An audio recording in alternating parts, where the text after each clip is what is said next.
हे hi hello everyone. सो jewellery space के अंदर एक माइक्रो कैप प्लेयर पे आज हम डिस्कशन करेंगे। एक अच्छी पीई रेटिंग की अपॉर्चुनिटी लगती है इसके स्टॉक के अंदर। सो पूरा ज्वेलरी स्पेस हम देख रहे हैं कि काफी अच्छे रेट से ग्रो कर रहा है। एंड अभी रिसेंटली क्रिसिल की भी एक रिपोर्ट आई है जिसमें उन्होंने कहा है कि पूरे FY 25 के अंदर जितने भी ये रिटेल ज्वेलर्स है, टाइटन, सेंको, कल्याण, इनका ऑलमोस्ट 20 से 25% का ग्रोथ रहने का एक्सपेक्टेशन है। सो अगर रिटेल ज्वेलर्स इतने अच्छे पेस पे ग्रो करेंगे तो डेफिनेटली जो उनके सप्लायर्स है लाइक स्काई गोल्ड, उनका भी काफी अच्छा ग्रोथ का प्रोजेक्शन बनता है। एंड स्काई गोल्ड ने तो ऑलरेडी काफी अग्रेसिव गाइडेंस दिया है इस साल के लिए भी एंड अगले 2-3 साल के लिए भी। अभी भी वो पीई रेटिंग की एक स्ट्रॉन्ग अपॉर्चुनिटी है बिकॉज 1 ईयर फॉरवर्ड पी उस स्टॉक का अभी भी 35-38 के आसपास है।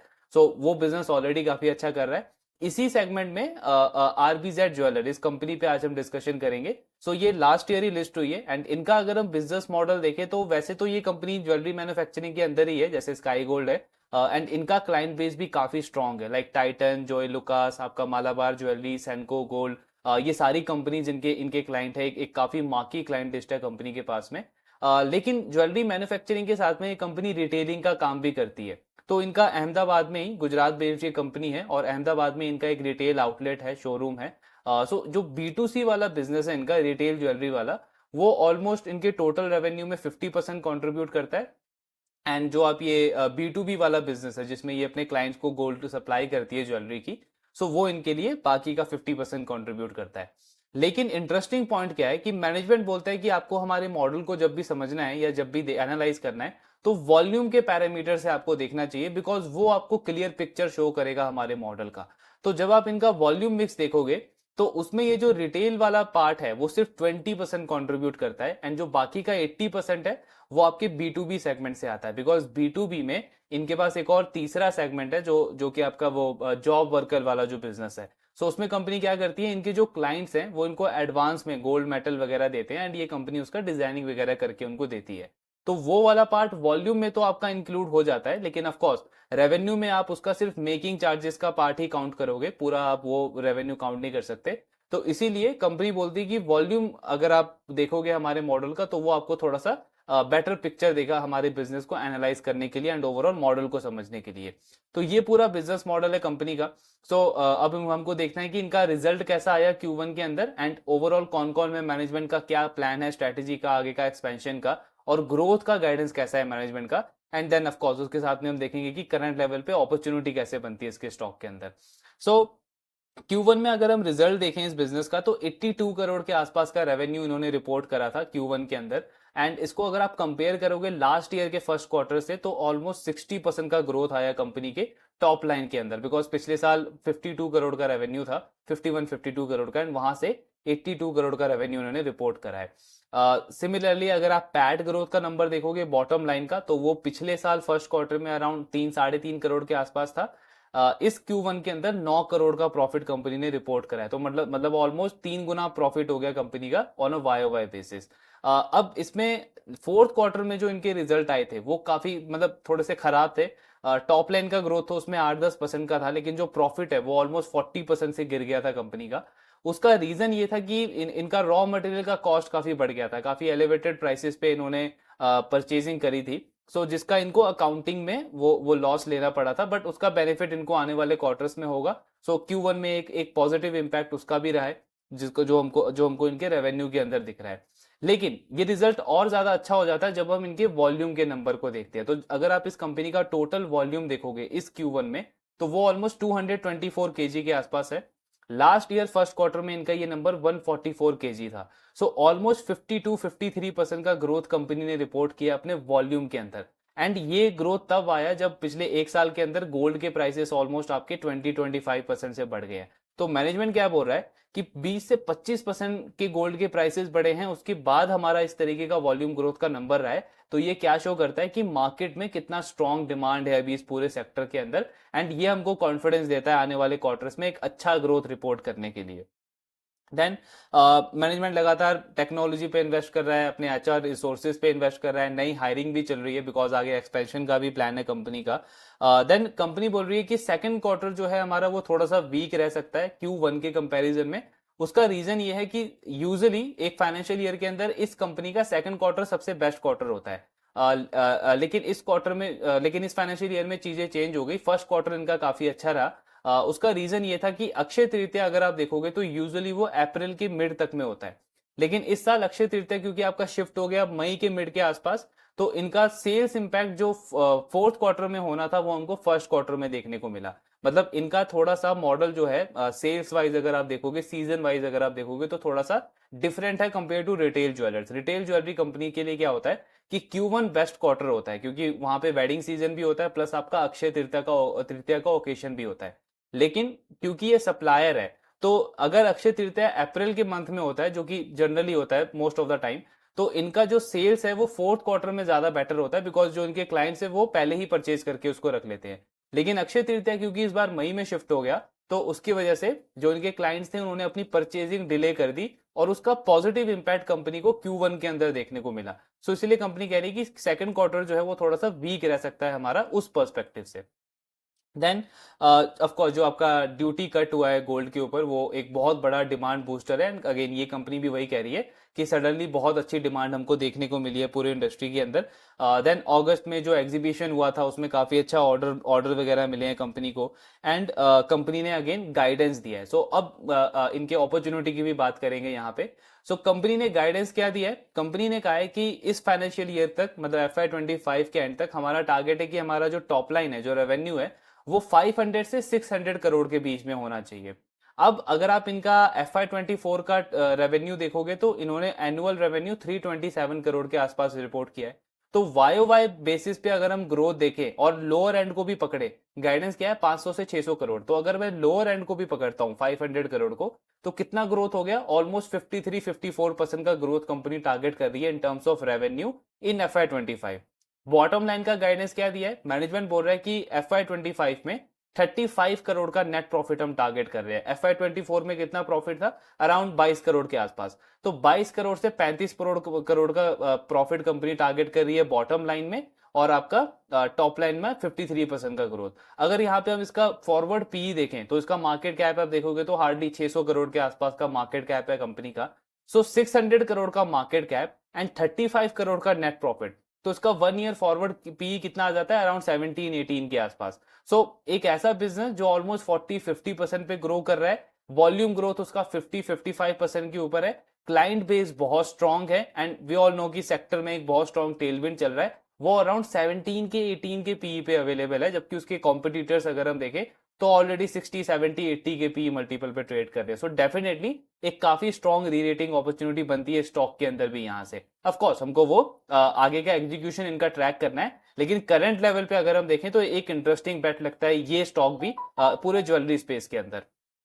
नाउ थर्ड क्वार्टर में मैनेजमेंट बोल रहा है कि बहुत बेस्ट रहेगा। यूजली हमारा सेकंड क्वार्टर काफी अच्छा रहता है, बिकॉज थर्ड क्वार्टर का जो दिवाली एंड फेस्टिव सीजन होता है उसका हमें ऑर्डर जो है वो सेकंड क्वार्टर में ही मिल जाता है। लेकिन इस बार हमको सेकंड क्वार्टर में, क्योंकि वो जो ड्यूटी कट हुई है तो एकदम से डिमांड में बूस्टअप मिला है, तो वो सेकंड क्वार्टर में हमको ऑर्डर वगैरह मिले थर्ड क्वार्टर के लिए। जो कंप्लीशन जो होगा उसका वो अक्टूबर में जाके होगा ऑलमोस्ट थर्ड क्वार्टर में। सो हमारा थर्ड क्वार्टर इस फाइनेंशियल ईयर का सबसे बेस्ट क्वार्टर रहेगा। तो मैनेजमेंट बोल रहा है कि आपको इस साल सेकंड एंड थर्ड क्वार्टर को दोनों को क्यूमुलेटिवली देखना चाहिए हमारे बिजनेस को एनालाइज करने के लिए, बिकॉज हमारा मानना है कि हमारे टोटल बिजनेस का 65% जो पार्ट है वो इन्हीं दोनों क्वार्टर में आएगा, सेकंड क्वार्टर में एंड आपका थर्ड क्वार्टर के अंदर। देन इसके बाद इनका जो वो सेल ऑफ, बेसिकली इनके बिजनेस में दो चीजें हैं, एक तो हो गया सेल ऑफ गुड्स, दूसरा हो जाता है आपका सेल ऑफ सर्विसेज। अब सेल ऑफ गुड्स जो है वो कंपनी दो सेगमेंट में करता है, एक तो B2B जहां पे ये अपने क्लाइंट्स को ज्वेलरी सप्लाई करते हैं, दूसरा इनका B2C जो रिटेल वाला बिजनेस है, ये हो गया आपका सेल ऑफ गुड वाला। जो सेल ऑफ सर्विस वाला बिजनेस है वो ये जॉब वर्कर वाले बिजनेस में करते हैं, जो आपको ज्वेलरी मिलती है एडवांस में एंड उसको आप डिजाइनिंग वगैरह करके देते हो।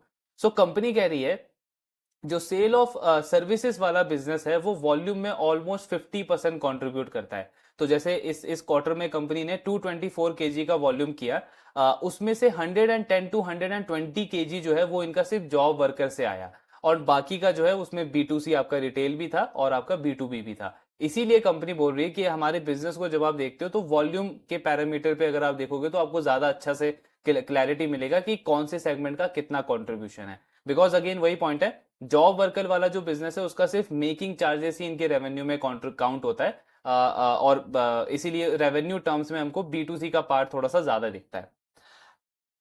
देन इनका अहमदाबाद में जो वो एक ही स्टोर है इनका अभी करेंटली, तो कंपनी कह रही है कि उसका लास्ट ईयर जो एनुअल रेवेन्यू था वो अराउंड 188 करोड़ के आसपास था।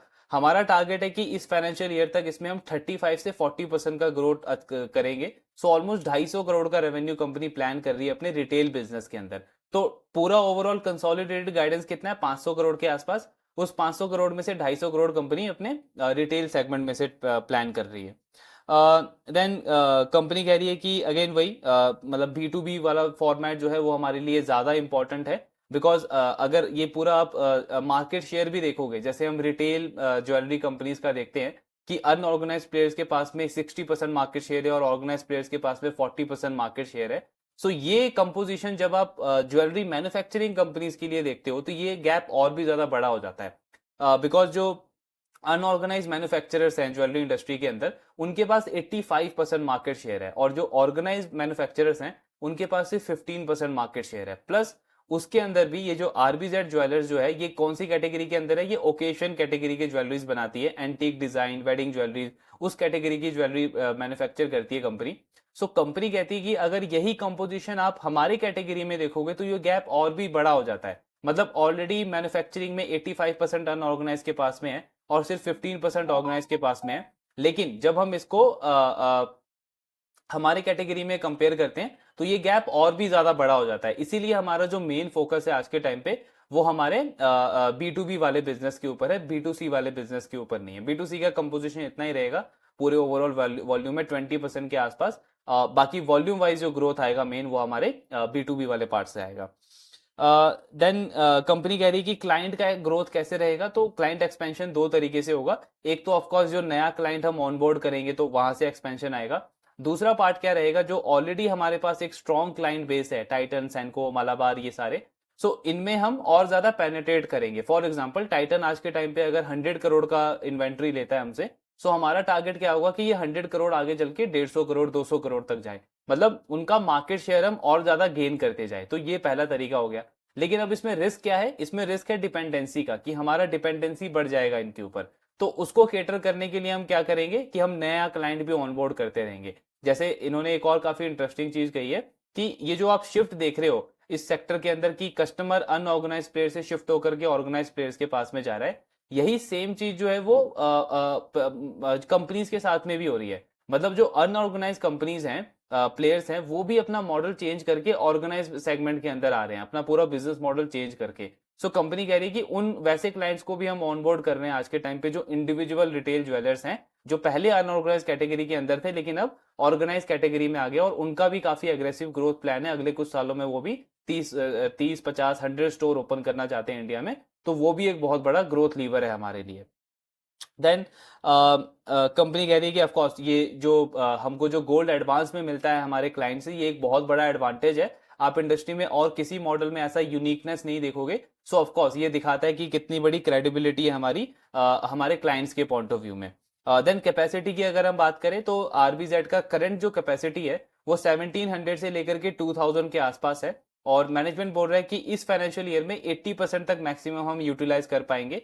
देन नेक्स्ट फाइनेंशियल ईयर में कंपनी कैपेसिटी एक्सपेंशन का प्लान कर रहा है। सो अभी ये लैंड वगैरह एक्सप्लोर कर रहे हैं कंस्ट्रक्शन के लिए। सो मैनेजमेंट बोल रहा है कि अगले फाइनेंशियल ईयर में हमारा प्लान है कि जो हमारा कैपेक्स जो हमारी कैपेसिटी है उसको हम ऑलमोस्ट 5 to 6x इंक्रीज कर देंगे। तो आपका टोटल कैपेसिटी जो है वो 5 to 6x और बढ़ जाएगा। लेकिन ऑफकोर्स उसके अगेंस्ट में ऐसा नहीं है कि डिमांड भी सडनली एकदम से 5 to 6x बढ़ जाएगी। मैनेजमेंट बोल रहा है कि कैपेसिटी हमारी बढ़ जाएगी, करंट डिमांड ऑलरेडी बहुत स्ट्रांग है, प्लस क्योंकि हमारा क्लाइंट बेस इतना स्ट्रांग है और लगातार वो ग्रो करता जा रहा है, एग्जिस्टिंग क्लाइंट और ज्यादा परचेज ऑर्डर दे रहे हैं हमको, तो हमारा डिमांड, हमारा एक्सपेक्टेशन है कि 25% से हमारा इंक्रीमेंटल डिमांड बढ़ेगा। बिकॉज हम बहुत छोटी कंपनी है, सिर्फ 500-600 करोड़ का मार्केट कैप है। सो ऑफकोर्स 25% का इंक्रीमेंटल डिमांड में ग्रोथ हम एक्सपेक्ट कर रहे हैं, और उसके साथ में ये कैपेसिटी एक्सपेंशन जो होगा ये हमको काफी ज्यादा हेल्प करेगा आगे ग्रो करने के लिए। देन इसके बाद लॉन्ग टर्म का गाइडेंस क्या है कंपनी का, मतलब ये तो 1 साल का तो गाइडेंस दिया ही है इन्होंने, बट जैसे स्काई गोल्ड ने अगले 3 साल का गाइडेंस दिया है, वैसे इनकी मैनेजमेंट ने भी अगले 3 साल का एक पूरा विजन शेयर किया है। सो मैनेजमेंट बोल रहा है कि FY25 में तो जैसे हमने बताया कि 500 से 600 करोड़ का हम रेवेन्यू टारगेट कर रहे हैं, प्लस आपका 35 करोड़ का पैट टारगेट कर रहे हैं। FY26 के अंदर इनका टारगेट है कि 800 करोड़ का रेवेन्यू ये प्लान कर रहे हैं इन FY26, और पैट का नंबर अराउंड 44 करोड़ का ये प्लान कर रहे हैं। देन बाय FY27 मैनेजमेंट का टारगेट है कि जो इनका टॉप लाइन है वो 1000 करोड़ से ज्यादा होना चाहिए, मिनिमम 1000 करोड़ से ज्यादा होना चाहिए, और जो प्रॉफिट का नंबर है वो आपका अराउंड 55 करोड़ के आसपास रहना चाहिए। मतलब अगर आप इसको 3 साल के बेसिस पे देखो, अगले 3 साल के अंदर मैनेजमेंट अपने रेवेन्यू को 3 गुना से भी ज्यादा का ग्रोथ एक्सपेक्ट कर रहा है, एंड बॉटम लाइन के अंदर ऑलमोस्ट 2.5 गुना ग्रोथ एक्सपेक्ट कर रहा है। काफी सॉलिड एग्रेसिव ग्रोथ गाइडेंस दिया है इन्होंने भी अगले 3 साल के लिए। जैसे स्काई गोल्ड का था 3 से 3.5 गुना वो भी रेवेन्यू प्लान कर रहे हैं, सिमिलरली आप देखोगे आरबीजेड ज्वेलर्स का भी काफी एग्रेसिव गाइडेंस है अगले 2-3 साल के लिए। देन मैनेजमेंट का 2-3 और चीजों के ऊपर फोकस है। एक तो ये कह रहे हैं कि जितने भी हमारे अभी क्लाइंट्स हैं, हमारा टारगेट है कि हर एक क्लाइंट का हम प्रेफर्ड पार्टनर बने। जैसे साउथ के अंदर इनका मालाबार क्लाइंट है, कंपनी कह रही है कि अभी साउथ में हमारा पेनिट्रेशन बहुत कम है। मेन जो हमें बिजनेस आता है वो नॉर्दर्न रीजन से आता है, ईस्टर्न रीजन से आता है, एंड वेस्टर्न रीजन से आता है। अब अगले साल हमारा टारगेट ये है कि हमको वेस्टर्न रीजन के अंदर और ज्यादा पेनिट्रेट करना है। देन उसके अगले साल मतलब FY27 के अंदर हम साउथ के स्टेट्स को एक्सप्लोर करेंगे, वहां पे और ज्यादा पेनिट्रेट करेंगे। बिकॉज इंडिया में अगर आप देखोगे तो साउथ का जो मार्केट है वो बहुत बड़ा मार्केट है ज्वेलरी का, एंड उसमें कंपनी कह रही है कि जब हम पेनेट्रेट करेंगे तो 40-50% ऐसा मार्केट आएगा हमारे पास जो अभी तक हमने टैप ही नहीं किया है। तो डेफिनेटली वो भी एक बहुत बड़ा ग्रोथ बूस्टर रहेगा। तो अगर आप विजन भी देखोगे इनकी मैनेजमेंट का तो काफी सॉलिड विजन है। मतलब ऐसा ही मैनेजमेंट चाहिए। अगर एक छोटा कंपनी, एक माइक्रो कैप कंपनी है, तो उसका फोकस ऐसा ही होना चाहिए कि उसको हर एक रीजन में जाके नंबर 1 प्लेयर बनना है। वही कंपनी कह रही है कि हमारा टारगेट आज के टाइम पे यही है कि हम हर एक रीजन में जाएं, वहां पे एंटर करें, और जो वहां का सबसे बड़ा प्लेयर है उसका सबसे बड़ा परचेज शेयर हमारे पास हो। वो गाइडेंस है मैनेजमेंट का। तो गाइडेंस बहुत सॉलिड दिया है इन्होंने। देन कंपनी कह रही है कि जो डेली वेयर ज्वेलरी है उसके साथ में कोई इशू नहीं है हमको, मतलब ऑफकोर्स हम उसको भी मैन्युफैक्चर करने के लिए ओपन है। लेकिन हमारा ये मानना है कि आज जो हमारे पास रिसोर्सेज हैं वो एंटीक ज्वेलरी या ओकेशन कैटेगरी की ज्वेलरी के लिए ज्यादा बेटर है। तो पहले हम इसको स्केल करना चाहते हैं एक अच्छे लेवल तक, देन ऑफकोर्स हम डेली वेयर ज्वेलरी को भी एक्सप्लोर कर सकते हैं फ्यूचर में। एंड इसके साथ में देन कंपनी वापस से अपने गाइडेंस को रिट्रेट कर रही है कि वही आपका जो इस साल का जो गाइडेंस है वही 500 to 600 करोड़ के बीच का रेवेन्यू है, और आपका 35 करोड़ का पैट का नंबर कंपनी प्लान कर रही है। ये ओवरऑल कौन एनालिसिस था आरबीजेड ज्वेलर्स का। गाइडेंस अगर आप देखोगे तो बहुत सॉलिड गाइडेंस है। ऑलरेडी एग्जीक्यूशन काफी अच्छा रहा है Q1 के अंदर, एंड वो पीई री रेटिंग वाली भी अगर हम बात करें तो बहुत अच्छी अपॉर्चुनिटी लगती है। 17-18 का फॉरवर्ड पी है, एंड ऑलरेडी बिजनेस 40-50% के पेस से ग्रो कर रहा है। अब अगर पोर्टफोलियो पॉइंट ऑफ व्यू से अगर हम बात करें तो करंट लेवल पे ऑफकोर्स स्काई गोल्ड पे थोड़ा सा कन्विक्शन ज्यादा आता है, बिकॉज उस कंपनी का अगर आप कंसिस्टेंसी देखोगे तो थोड़ा सा ज्यादा है कंपेयर टू आरबीजेड ज्वेलर। इनका गाइडेंस अच्छा है, Q1 का रिजल्ट अच्छा है, बट एग्जीक्यूशन देखना पड़ेगा कि आने वाले क्वार्टर्स में एग्जीक्यूशन कैसा रहता है। इनके एग्जीक्यूशन पे डिपेंड करता है कि एज एन इन्वेस्टर मैं अपना एलोकेशन किस तरीके से इंक्रीज करूं। जैसे जैसा मुझे दिखेगा कि सेकंड क्वार्टर में कंपनी का एग्जीक्यूशन बिल्कुल ऑन ट्रैक है, ऑफकोर्स मेरे पोर्टफोलियो में इसका एलोकेशन बढ़ता रहेगा। देन थर्ड क्वार्टर में भी अगर वैसे ही परफॉर्मेंस रहा तो एलोकेशन और बढ़ता रहेगा। तो सारा कुछ जो हमको ट्रैक करना है वो उसके एग्जीक्यूशन के ऊपर ट्रैक करना है, बिकॉज ऑफकोर्स ये बिजनेस है। हो सकता है कि कल को सेकंड क्वार्टर में, थर्ड क्वार्टर में चल के इनका जो एक्सपेंशन का प्लान है वो बिल्कुल ही बंद हो सकता है, बिकॉज इनको ग्रोथ में कोई प्रॉब्लम आ सकता है, स्लो डाउन वगैरह देख सकता है डिमांड के अंदर, एग्जिस्टिंग क्लाइंट जो हैं उनके बिजनेस पे से कोई सीरियस इंपैक्ट आ सकता है। तो ट्रैकिंग बहुत इंपॉर्टेंट है, बट यस करंट लेवल पे अगर हम देखें तो एक अच्छी अपॉर्चुनिटी लगती है इसके स्टॉक के अंदर। री रेटिंग की बहुत स्ट्रॉन्ग अपॉर्चुनिटी है। बाकी ट्रैकिंग कंटिन्यू रखेंगे, एंड ऑफ कोर्स आपके जो भी डाउट्स हैं please do let me know in the comment box. Thank you very much.